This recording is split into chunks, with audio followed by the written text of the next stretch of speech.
from the fucking European Union. Funny how that works. European Citizens Initiative. Stop destroying video games. I've read this. It looks okay. It looks good. This initiative calls to require publishers that sell or license video games to consumers in the European Union or related features and assets sold for video games they operate to illustrate video games in a functional playable state. That's actually really good. That's actually really good. I don't know if there's some whistle wording behind all of this, but at face value, this seems really good. Specifically, the initiative seeks to prevent the remote disabling of video games by the publishers, for providing reasonable means to continue functioning outside the video games without the involvement from the side of the publisher. Pretty good. Actually pretty good. The initiative does not seek to acquire ownership of said video games, associated intellectual rights, or monetization rights, and doesn't expect the publisher to provide resources for the said video game once they discontinue it while leaving it in a reasonably functional, playable state. Surprisingly normal, surprisingly reasonable. Video games have grown into an industry with billions and billions and billions and billions of customers, worth hundreds of billions and billions and billions of euros. During this time, a specific business practice in the industry has been slowly emerging. That is not only an assault on basic consumer rights, but it's destroying the medium itself. Yeah, you can preserve some of the games. So sad. Like some of the... It's not a good example, but I'm gonna give it anyway. Some of the Digimon gacha games. They're dead forever. An increasing number of publishers are selling video games that are required to connect through the internet, the game publisher, or phone home to function. While this is not a problem in itself, it can be. When support ends for this type of games, very often publishers simply sever the connection necessary for the game to function, proceed to destroy all working copies of the game, and implement extensive measures to prevent the customer from repairing the game in any way. I remember that back in the day. Must have had to try. You want to play high rank? Online only. We have it back, which is pretty cool. This practice is effectively robbing customers of their purchases and making restoration impossible. Besides being an affront on customer rights, video games themselves are unique creative works, like film or music, and cannot be simply substituted with another. I agree with that. By destroying them, it represents a creative loss for everyone involved and raises history in ways not possible in other mediums. Extremely rare European W here. Surprising. Surprising. System laws and consumer agencies are ill-prepared to protect customers against this practice. The ability for a company to destroy an item it has already sold to the customer long after the fact is not something that normally occurs in other industries, but it actually really is in games.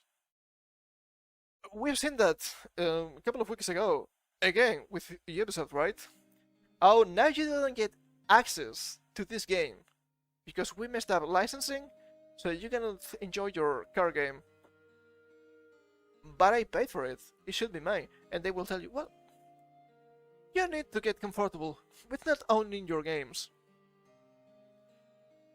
Thanks, European Union, for giving them a middle finger. I guess some of the stuff is already lost forever, and that sucks, but we can stop losing games like this.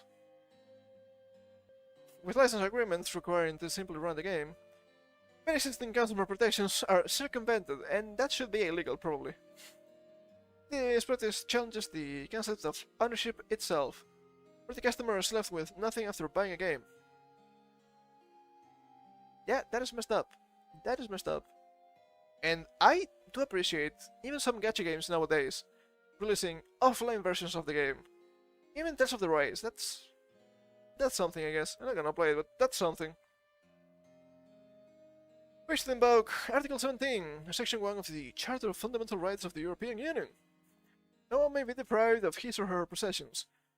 Except, what do you mean except? What do you mean except, Europeans? In the public interest, and the cases and under the conditions provided for by law. I don't agree with that one. Subject to fair compensation being paid in good time for their loss. Who's going to decide that? That's also not really good law. There shouldn't be any exceptions here. Commies! Commies all around me! This product deprives European citizens of their property by making it so that they lose access to the product an indeterminate/arbitrary amount of time after the point of sale. We wish to see this remedied at the core of this initiative. You guys should fix this one too. But that's okay. Rules invoke Title 15 of the Treaty on the Functioning of the European Union, and the following TFEU articles as our justification for and the Union's imperative to respond to this initiative. The EU has an obligation to promote the interests of consumers and to ensure a high level of consumer protection, to protect the health, safety, and economic interests of consumers. Yeah, I guess that makes sense. We believe this practice infringes upon or requires correction to be commensurate with the EU's obligation. The actions taken in response to this initiative must supersede any end-user license agreements associated with video games. Yeah, actually, those license agreements probably illegal to some extent when you think about it. Consumer protection requirements shall be taken into account in defining and implementing other union policies and activities. Given that this practice extends across member states and beyond the EU, the Union's actions regarding this practice ought to keep consumer protection in mind. The actions taken in response to this initiative must supersede any end-user license agreements associated with video games. Once again, facts.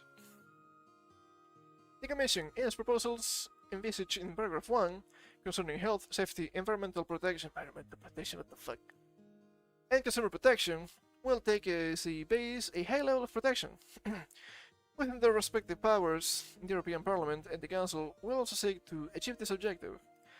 This practice undermines the high level of consumer protection that the Commission, the European Parliament, and the Council takes as the basis of law in the Union, and their objectives of establishing and maintaining the functioning of an internal market as described in section 1 of this article. Yeah, there are representatives here. Candidate residence, Germany. Is that a red flag? I don't like it. There are statements of support collected.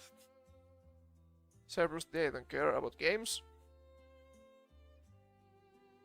Okay, seems to be high in Denmark. Really high in Finland, more than 100%. High in Germany. Pretty low in Greece, what the hell? High in the Netherlands. Pretty high in Poland. Pretty high in Sweden. Sources of funding. No content available. Is that the red flag? I don't know. But I have to admit, this is actually looking good. I think this is actually really positive. And I hope we can keep some games alive with this. Because we're actually missing some bangers, because now we're not gonna give anything for this, it's that now. Well, screw me, I guess. Screw me. I still do enjoy emulation to a great extent. Everybody knows that. I still do enjoy private servers for MMORPGs. I think that also makes a lot of sense.